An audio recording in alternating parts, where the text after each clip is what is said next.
India TV YouTube channel को subscribe करें और बेल आइकन दबाएं। जो लोग आज 4 बजे से वैक्सीन लगवाने के लिए कोविन पोर्टल पर रजिस्ट्रेशन करवा रहे थे, उनके लिए एक बड़ी खबर है। 1 मई से रूस की स्पुतनिक वैक्सीन भी आ रही है। कुछ देर पहले भारत के प्रधानमंत्री नरेंद्र मोदी ने रूस के राष्ट्रपति पुतिन से बात की है। पुतिन ने भारत को स्पुतनिक वैक्सीन भेजने का वादा किया है और इसके बाद खबर आ रही है कि इस महीने के अंत या मई की शुरुआत में स्पुतनिक वैक्सीन का पहला कंसाइनमेंट भारत आ जाएगा और यह देश में बाहर से आने वाली पहली वैक्सीन होगी। वैक्सीन को लेकर आपके मन में कोई भी सवाल है तो इसका जवाब जानने के लिए हमारी ये रिपोर्ट जरूर देखिए। 1 मई को वैक्सीन लगवाने के लिए भारत सरकार के कोविन पोर्टल www.cowin.gov.in पर रजिस्ट्रेशन शुरू हो चुके हैं। इस पोर्टल पर किस तरह आपका रजिस्ट्रेशन हो, पहले ये समझिए। पोर्टल के नीचे की तरफ आपको अपने शहर का नाम डालना है, रजिस्ट्रेशन के लिए अप्लाई करना है। इसके बाद आपको पोर्टल पर अपना मोबाइल नंबर रजिस्टर करना होगा। इस दौरान आपके मोबाइल नंबर पर ओटीपी नंबर भेजा जाएगा और आपको पोर्टल पर भरना है। इसके बाद आपको अपनी डिटेल जैसे नाम, date of birth, ID proof की जानकारी भरनी होगी। इसके बाद आपको मोबाइल पर एक रेफरेंस नंबर भेजा जाएगा। इसका मतलब यह हुआ कि अब आप कोरोना की वैक्सीन लगवाने के लिए रजिस्टर्ड हो चुके हैं। वैक्सीन कहां लगेगी और कब लगेगी, इसकी जानकारी आपको कोविन पोर्टल रेफरेंस नंबर के जरिए मिलेगी। सार्वजनिक रूप से सूचना भी बताई जाएगी कि भाई आज इस प्रदेश में वैक्सीनेशन चालू हो रहा है तो आप बुकिंग करवा लीजिए। तो ये हम ट्विटर के माध्यम से और बाकी सोशल मीडिया के माध्यम से, प्रेस के माध्यम से, आपके माध्यम से हम लोगों को बताते रहेंगे, जिससे कि लोग निरर्थक वहां पर जबरदस्ती अपना प्लेटफॉर्म पर बार बार क्वेरी करें और अपने वक्त की बर्बादी करें। उससे अच्छा है कि एक बार हम बता देंगे, उसके बाद जाकर के आप प्लेटफॉर्म पे जाइए और आप उसको कर सकते हैं। साथ ही साथ हम अपने पोर्टल पर भी ये फैसिलिटी करेंगे कि बिना लॉगिन किए हुए आप देख सकते हैं कहां कितनी वैकेंसीज अवेलेबल है। अब ये भी समझ लीजिए कि वैक्सीन की कीमत क्या होगी। सीरम इंस्टीट्यूट ने कोविशील्ड वैक्सीन की एक डोज की कीमत राज्य सरकारों के लिए 300 रुपए और प्राइवेट अस्पतालों के लिए 600 रुपए तय की है, जबकि भारत बायोटेक की कोवैक्सीन की एक डोज की कीमत राज्य सरकारों के लिए 600 रुपए और प्राइवेट अस्पतालों के लिए 1200 रुपए तय की है। ये दाम देखिए लिखा रहेगा, तो जब आप बाद में जब सेंटर्स हमारे काम करने लगेंगे, जब प्राइवेट सेक्टर के हॉस्पिटल्स जो सर्विस देने लगेंगे और अपनी सेवाओं को अपने दामों को पब्लिश करेंगे, तो वो लोग ये पब्लिश करेंगे कौन सी वैक्सीन लगा रहे हैं, वो लोग ये भी पब्लिश करेंगे कि किस दाम पर वो वैक्सीन लगेगी। तो ये सारी चीजें उपलब्ध रहेंगी। तो जब कोई व्यक्ति बुकिंग कराएगा तो वो पूरी तरह से अवेयर रहेगा कि मैं इस जगह पर बुकिंग करा रहा हूँ और ये दाम होगा और ये वैक्सीन मैं लगवाऊंगा।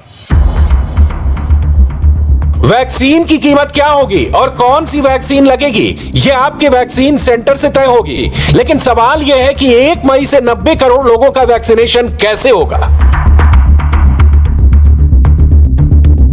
पहली बात तो ये है कि ये सेकेंड वेव ने लोगों की जो वैक्सीन हेसिटेंसी थी उसको बहुत हद तक खत्म कर दिया है। वो भी एक कारण है जो इतनी भीड़ है, क्योंकि लोगों ने ये देखा है कि जो पूरी तरह से वैक्सीनेटेड लोग थे उनको इन्फेक्शन नहीं हुई या माइल्ड हुई और बहुत सीवियर हॉस्पिटलाइजेशन और मृत्यु तक की नौबत नहीं आई। तो अब ये बात क्लियर है कि वैक्सीन की एक्सेप्टेंस बढ़ गई है। दूसरी बात ये है कि जो 18 से 45 साल वाले लोग थे, जिनको जो कि बाहर जाते हैं, काम के लिए जाते हैं, कॉलेज जाते हैं, अर्निंग के लिए जाते हैं, और ये माना जाता रहा है कि वो इम्यून है इससे, और ये माना जाता रहा है कि वो स्प्रेड करने में जिम्मेवार होते हैं। लेकिन जो एक डिफरेंस इस सर्च में आया है, इसमें इस एज ग्रुप के लोगों में भी सीरियस इलनेस आई है, आईसीयू एडमिशन की जरूरत पड़ी है। तो इस हिसाब से इस समय पे इन लोगों के लिए भी बहुत जरूरी है कि जाके इसको एक्सेस करें। वायरस की दूसरी लहर में देश भर में कोरोना मरीजों की संख्या बहुत तेजी से बढ़ा दी है। ऐसे में ज्यादा से ज्यादा लोग जल्द से जल्द वैक्सीन लगवाना चाहते हैं। ऐसे में सवाल है कि क्या कोरोना के मरीज वैक्सीन लगवा सकते हैं।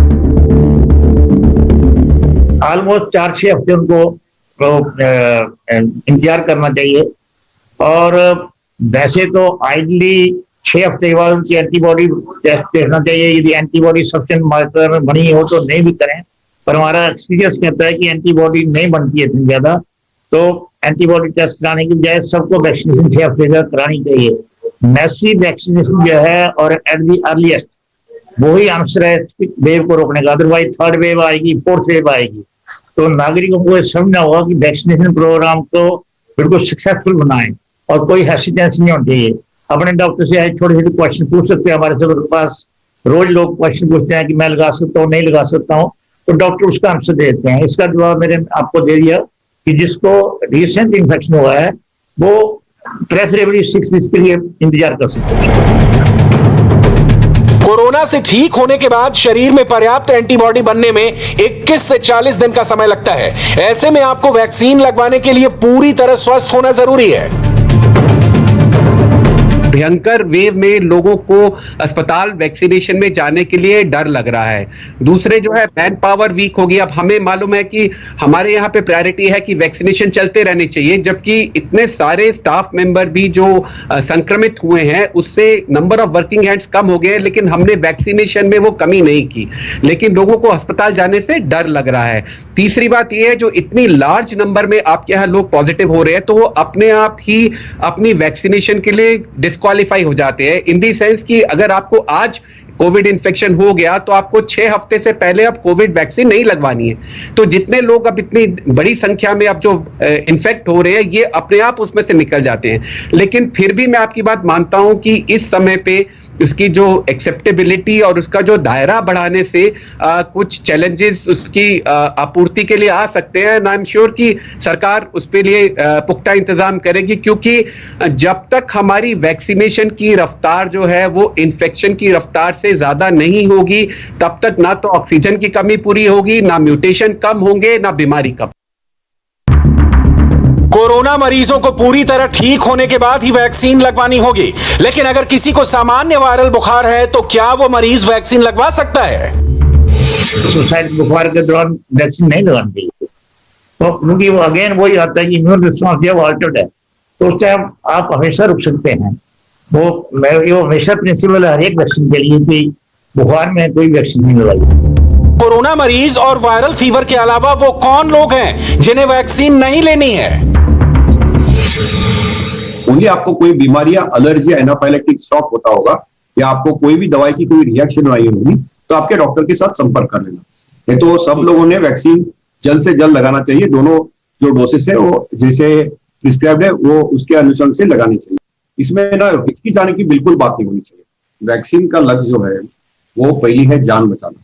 हमको हमारी जो मॉर्टेलिटी रेट है ये 0 तक लाना है। वो बहुत मुश्किल है लेकिन एटलीस्ट 1% के नीचे लाना है। दूसरा जो अपना वैक्सीन का लक्ष्य है कि सीरियस मरीज नहीं हो। जो अभी हम देख रहे हैं बंबई में भी जो स्थिति अभी दिल्ली में चल रही है वही स्थिति बंबई में 2-4 हफ्ते पहले बहुत कठिन परिस्थिति थी। हम कोई सोच नहीं पा रहे थे, ऑक्सीजन नहीं मिल रहा था, दवाई नहीं मिल रही थी, लोगों की बहुत कठिनाई हो रही थी। तो ये जो परिस्थिति थी वो नहीं आएगी। वैक्सीन लेंगे तो सीवियर डिसीज नहीं होगा, इसमें 2 राय नहीं।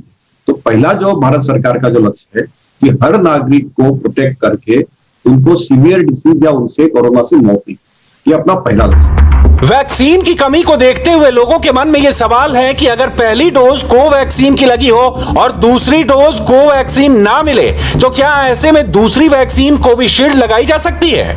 इसके लिए कोई कंफ्यूजन नहीं, थोड़ा देरी से लगेगा तो भी चलेगा लेकिन सेम वैक्सीन लगनी चाहिए। मिक्स एंड मैच स्टडी हो रहा है यूके में, लेकिन आपको एक एक्सपेरिमेंटल रिसर्च में नहीं है तो इसलिए ये बिल्कुल गलत है। आपको कोवैक्सीन लगा है तो 1 महीने के बाद कोवैक्सीन लीजिए।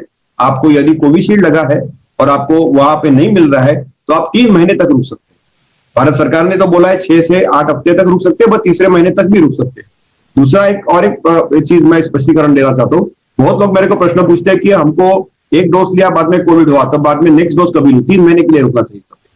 और एक प्रश्न भी पता है, पहले से बोल रहा हूं आपको कि काफी लोगों को कोविड होता है, फिर हमको आके पूछते हैं अभी कब लेना चाहिए डोज। तो मैं बोलता हूं कोविड एक नेचुरल बूस्टर होता है, नेचुरल कोविड, तो उसके बाद 3 महीना तक रुकना जरूरी होता है। तो नॉर्मली आपको ये वैक्सीन के बारे में बहुत गलतफहमी है लोगों में, और सेम वैक्सीन ही लिए क्योंकि उसका जो स्टडी हुआ है वो एक ही वैक्सीन रखना चाहिए, ऐसे अदला बदली नहीं कर सकते। कोविशील्ड और कोवैक्सीन के अलावा अब भारत को रूस की स्पुतनिक वैक्सीन भी मिलने वाली है। सवाल है कि वैक्सीनेशन के लिए स्पुतनिक का इंतजार करना चाहिए। एक क्रिटिकल थ्रेशोल्ड होना चाहिए। तो अभी भारतवंश में 138 करोड़ की अपनी आबादी है, तो उसके लिए हर्ड इम्यूनिटी पे जो डेफिनेशन है वो चेंज करके आया। जब कोरोना चालू हुआ तो हमारे प्रोफेसर एंथनी फॉची जो हमारे हैरिसन की किताब लिखते हैं वो बोलते थे 60% होनी चाहिए। अभी उन्होंने उतना स्टेटमेंट करके अभी 80% किया है, वो अल्टीमेटली 90% तक जाएगा। हम तब तक रुक नहीं सकते। हर्ड इम्यूनिटी के लिए प्लीज नहीं रुकना। हर्ड इम्यूनिटी ये कॉन्सेप्ट बहुत डिबेटेड है, जैसे डॉक्टर मल्होत्रा है, डॉक्टर राणा है, इनके साथ हम विचार विमर्श मेडिकल कॉन्फ्रेंस में कर सकते हैं। लेकिन ये जो आम आदमी के लिए दो ही चीज कि जान बचाना कोरोना से और उसको अस्पताल नहीं लगे, वो घर में ही अपना कोरोना मैनेज कर सके, ये हमें पहला लक्ष्य है। जो वायरल जो पैंडेमिक है ये चेन ऑफ ट्रांसमिशन इंटरप्ट होने से ही बंद होगा। जब वायरस मेरे अंदर आ गया तो उसके बाद मेरे से उसको कहीं और जाने की जगह नहीं मिलेगी, तो मेरी बॉडी में खत्म हो जाएगा, तभी उसका पैंडेमिक खत्म होगा। तो वो तब हो सकता है जब या तो मेरे आसपास कोई ना हो, जो हम कहते हैं कि आपको इन्फेक्शन हो गया आप आइसोलेट कर ले ताकि आप वायरस को किसी और बॉडी में जाने की इजाजत ना दें, और या फिर ऐसा है कि मेरे आसपास जितने लोग हैं उनकी बॉडी में वो रेजिस्टेंस हो ताकि वो उससे इन्फेक्ट ना हो और आगे स्प्रेड ना करे। और एक इसमें छोटा सा एंगल ये भी है कि वायरस को भी सरवाइव करना है, तो वायरस जो है अपने सरवाइव करने के लिए वो म्यूटेट करेगा, अपने आप को चेंज करेगा ताकि वो किसी ना किसी तरह से एक जगह से दूसरी जगह घुसता जाए।